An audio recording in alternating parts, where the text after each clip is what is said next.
weather is crazy. Mr. Kim here to answer the age-old question, when am I ever going to use this math? Well, just kidding.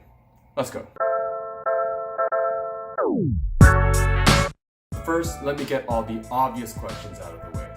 No, you don't need factoring to be successful in life. No, you don't need curve sketching or sinusoidal functions or knowing how to prove a trig identity or substitution or elimination. You don't. So if you firmly believe math is a useless course, just suffer well, get that pass, and never look back. Or better yet, watch my video about summer school for easier options. So, what is valuable about taking math? Math builds the ability to think about multiple factors and see how they connect with each other. Like for example, if this changes, then that also changes too. It's like dominoes. Math is sort of like a simplified sandbox where we try a change in X and see a change in Y. I say it's easier than the open world because out there, you see a change in X that's actually outside of our control, and that causes a change in A, B, C, as well as that Y.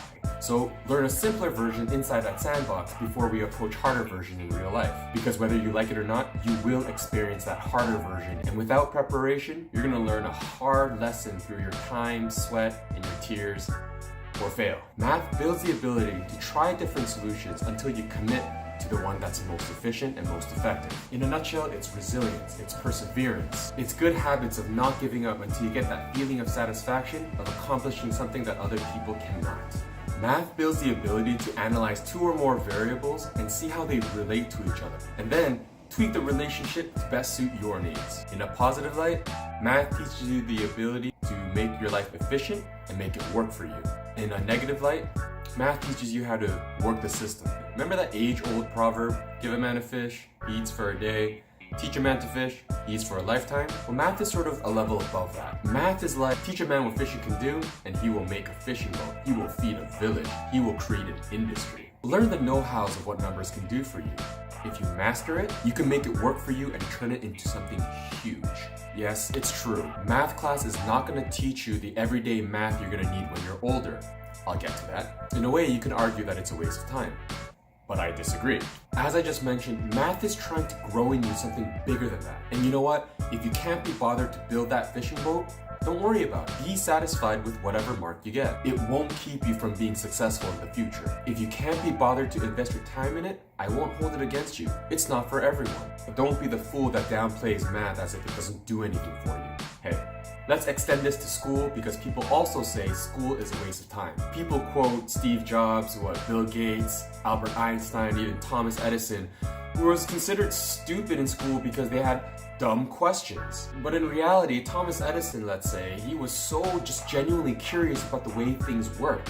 He asked questions like, why is ABC called ABC? So I'll ask all of you non-believers of school out there, when was the last time you asked how a light bulb worked? Or why does a waterfall fall down instead of up? Why is an apple called an apple? And what causes a firefly's butt to light up? That's what Edison, that's what Einstein, that's what all these famous people did. They asked questions, and then they went about finding their own solutions. When was the last time you went to find out your own solutions? I'm going off topic. Let's talk about practicality. In general, I do recommend school because school is sort of a beta version of society. It's a society light. Examples. School has deadlines to build time management skills. That's important, especially if you're responsible for more than yourself. Sort of like, let's say, you're running a business. You don't want your money delayed just because you can't meet deadlines. That's bad business. There's enough problems you have to deal with in business besides yourself. Second example, school is a community where you have to build social skills. The student body of a school is basically a small village. You're gonna see these people almost every day. If you get into a fight, you're gonna have to come to a solution. You're gonna have to learn to introduce yourself to strangers. You learn to support each other. If there is some kind of sadness, you share in that sadness. If there is some kind of victory, you share in that victory. Third example, school is consequences that builds decision-making skills. The reward and punishment system, conspiracy theorists like to call that big brother or, a system that helps control the masses. Sort of extreme, bro. Well, if you went to the other extreme, we would call that anarchy or nihilism. Both sides are not good. However, the reward and punishment system sort of does have its benefits. It gives us an opportunity to learn that every action has a consequence. You work hard, success is a natural consequence. You choose not to do an assignment, that's okay. It really is. Just don't complain about the natural consequences. You remember someone's birthday and do something for them? Their happiness is a natural consequence. You decide to vape in class and get reamed at by the teacher because he has had it with you? Well, you made that decision. Be okay with the consequences. It's all because that's how it works out there. As I mentioned, school is a mini society. Bend the law, get some frowns. Break the law, get punished. Abide by the law, well, you don't get anything. Because me and my adults, we don't get any rewards for doing what we were supposed to do. Side rant. Why the heck do my students want a pat on the back for doing homework? Like, I did homework, Mr. Kim, aren't you proud of me? Well, if you had 7 other siblings, or you did night shift every day at work, or you had to take care of your baby and your baby mama, then you know what?